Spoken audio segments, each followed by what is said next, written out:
try again, see if we can get this going.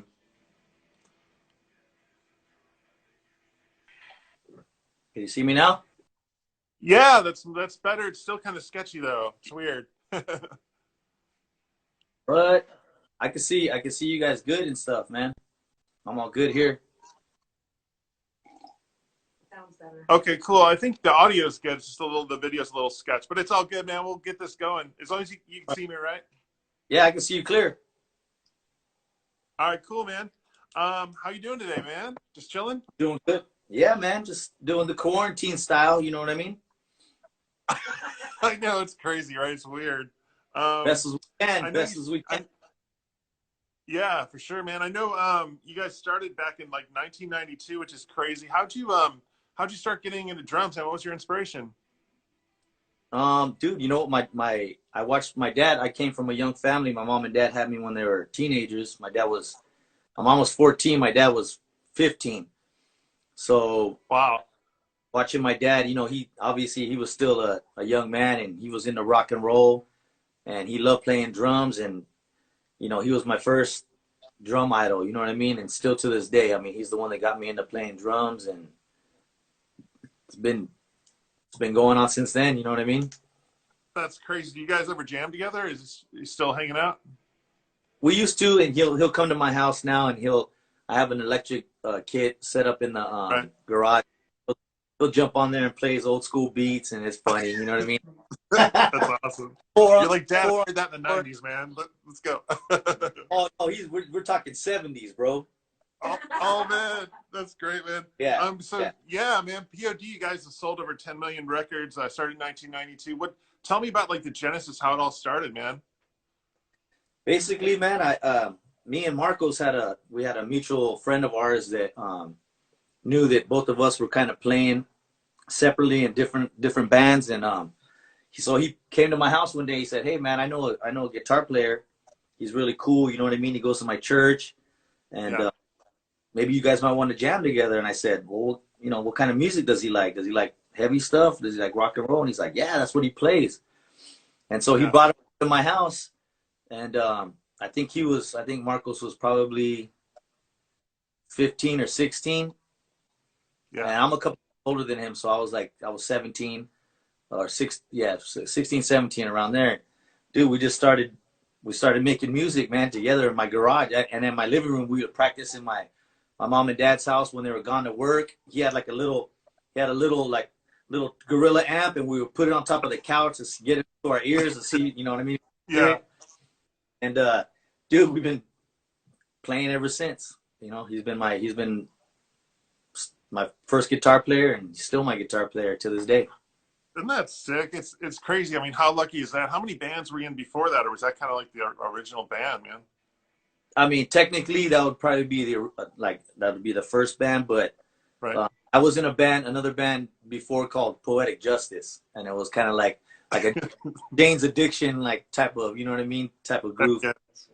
That's awesome, man. Yeah, man. What was the moment you realized in life, like this is my calling, like this is going to be my life? Was it like how'd that happen?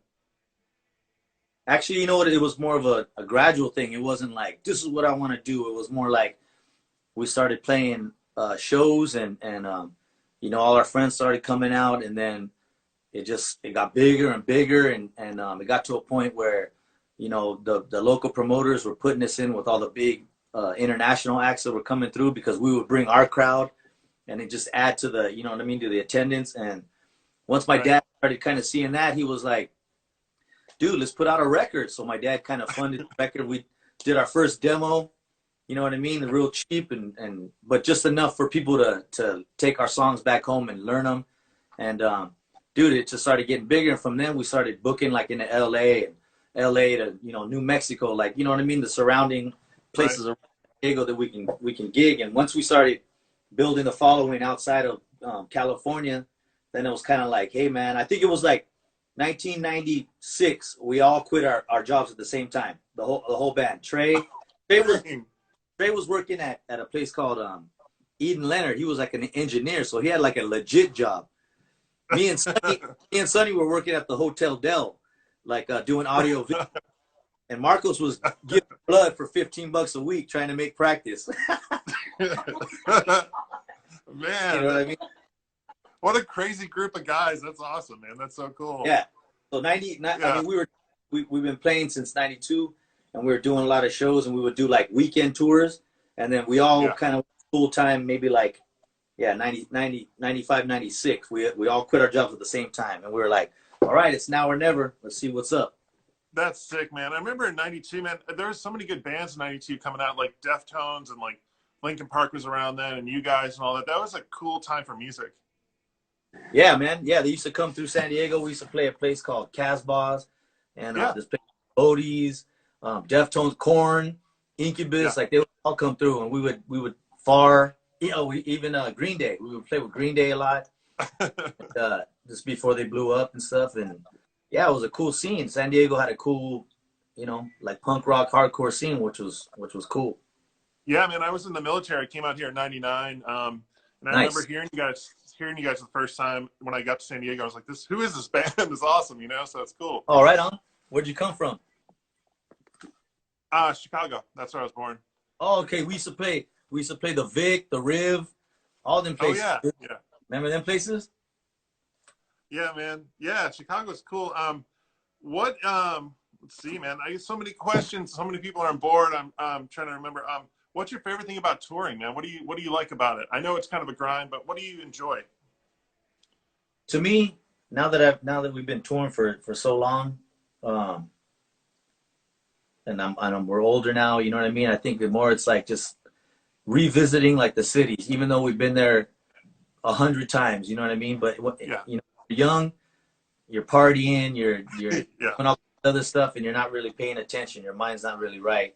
And so, like for me, like when we travel around, like I get up early in the morning, man. I'll go walking around the city and just and catch the vibe of the city yeah. and and at that time, like that's kind of like my prayer time too. I just thank God for that I've been able to do music, this long, and that that I do it for a living. You know what I mean? We're blessed, so it's cool. It's crazy. It's crazy, man. How does a song come together for the band? Like, how does I know each song's probably different, but how does the band make a song?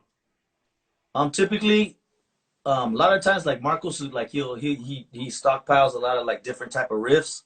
You Right. know what I mean? And he'll send them out to the band, and he's like, hey, let's it's been a while. Let's jump in our studio. We have a studio down the street from my house, and we leave all our stuff there. All our touring stuff's there, and we just go there and we kind of jam out to the ideas, and we just kind of start manipulating them different ways. And Sonny's right there, kind of like recording them on his phone. You know what I mean? And he'll take Yeah. like we're like, oh, that kind of sounds like a verse, or like a verse type of riff, or this kind of sounds like a chorus. All right, cool. Right. Let's put those together, and then we'll think about putting in a bridge. You know what I mean? And then meanwhile, it's Sonny's just kind of like marinating on like the riffs, and then Right. we just stockpile a bunch of songs like that, and then we start attacking them like once we kind of got like a structure, and then we say, hey, Sonny, like we're kind of thinking like it's like this type of song. Maybe we'll talk about this, and then Sonny will go back and he, he's one of the best to me. He's one of the best lyricists. He'll go back and just kill it. You know what I mean? And Yeah. that's it. How we do it. And that's kind of been our recipe for writing songs since we were kids. Yeah, man. That song. So what hi hats? Do you remember what you used on Circles, like the album? Yeah, I do. I mix them up, dude. Like I'll use like what do you call them? I'll use like a Z, like some type of Z bottom, and I'll use like a sweet, like a shoot. I'm trying to think of the name right now. I use so many different ones. Yeah. Um, So there's a song Domino. Oh my God, the hi hat sound just so sick. oh, nice, man. Well, you know what? We recorded that. There's a studio here in San Diego called Big Fish, Right. and we do demos there a long time ago. And we went back to that studio, and dude, yeah, they came out with great sound. You know what I mean? Yeah, man. Yeah, The it sounded awesome. drum Yeah, but tech, are you still? my drum tech Johnny Beats, he actually did like set up my drums and got a lot of sounds for me on this one, which was cool. Yeah. He's filled in for me a couple of times on tour too. You know what I mean? Which is cool. I've been blessed to have like you know two drum techs that have been with me for many years, and they're a big part of like what I mean, helping get my sound. And Oh yeah. I'm not a crazy dude when it comes to like, I'm just like set up the drums and I'll play them. You know what I mean? Yeah. Oh yeah. And my old drum tech, he's more like Yeah, come on. crazy technical. You know what I mean? And that's Yeah. he helps out. Hey, well, I got a couple questions for you, man. If you're cool with that, Yeah. from the fans. Yep, from the Yeah. fans. Do you remember Susan? Hey, Hey, hi, how you doing? good to see you. Good to see All you. right, so the first one is from iFamily Dude, Uh-huh. and they are asking, how much do you actually practice and work on your craft? Oh, that's a good question, man. Yeah. Yeah. I play in my garage probably every day. You know what I mean? Like just Right. like right now, like I haven't seen the guys in a long time. Oh, we haven't played a show since New Year's Eve. Which is crazy, right? That's crazy. We were supposed to be on the road or like doing some shows that, you know what I mean, that got canceled out. But so I try to go in my garage every day. I know Marcos, he plays every day. You know what I mean? He's got a home studio and he does his thing. And Trey lives in, he actually moved to Nashville maybe like a year and a half ago, and he does a lot of like mixing and mastering and stuff like that. So he's constantly around music like all the time. For me too, I play in two other bands. I play in like side bands. I play in a reggae band called Southtown Generals, which I go over to my other cousin's house, and I jam with him all the time. And then I play, which will be coming out soon, with Fieldy from Korn. We got a band called Spitwell, and that record's going to be coming out real soon. I just laid down the drums a couple months ago here in San Diego for that, which was cool. Oh, sick, man. What other questions you got? What snare do you play? Take your pick. I got our studio's got a. I got all my snares down at our studio too. I mean, I play anything from piccolos. I got old school Orange County snare, and obviously I got to stick with Pearl. You know what I mean? Like they've been with me since '97. How is working with Pearl, man? Have they been really good to you? Dude, they've been the best to me. They give me whatever I need whenever I need it.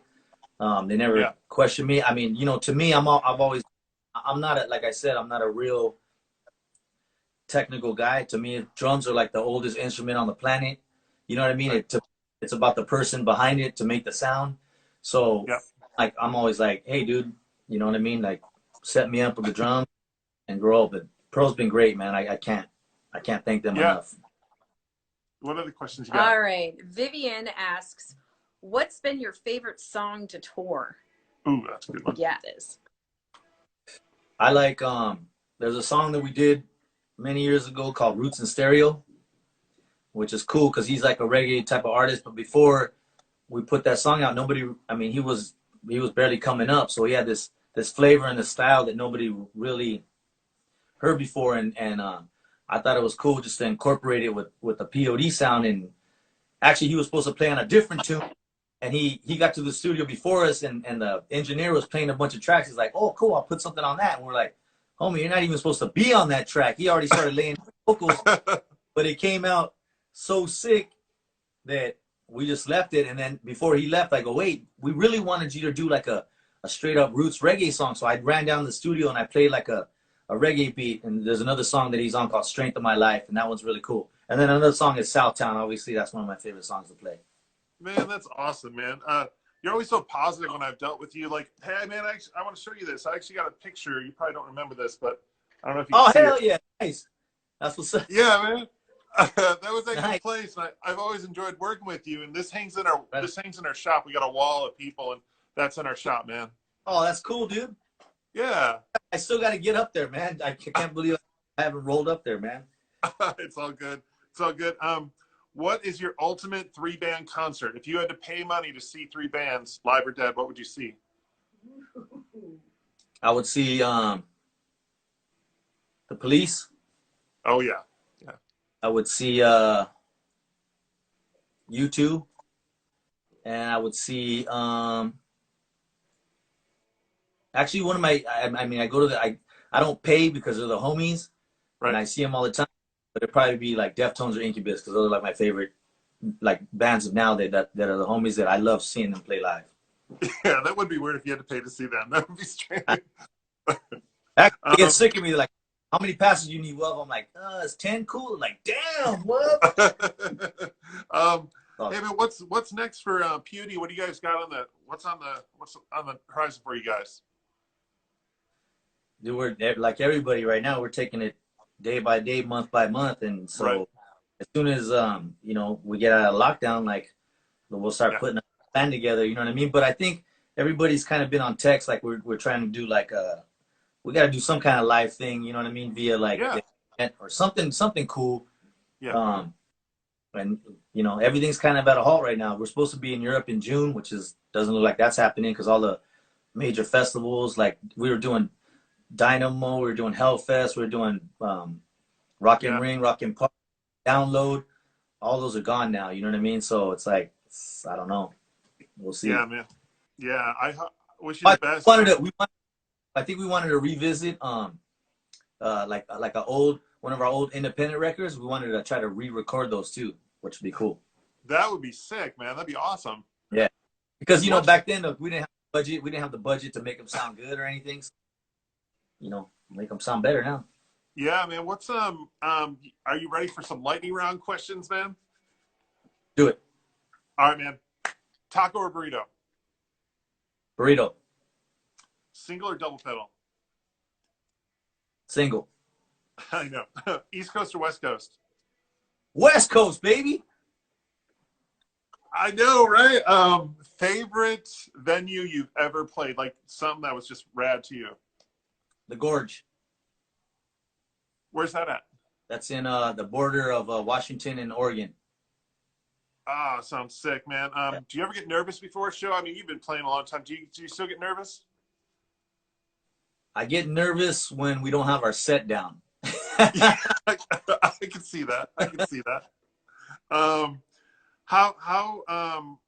Who would you pay to see live now? Like one band. We kind of went over this, but if you had one band to see right now, Oh, dude.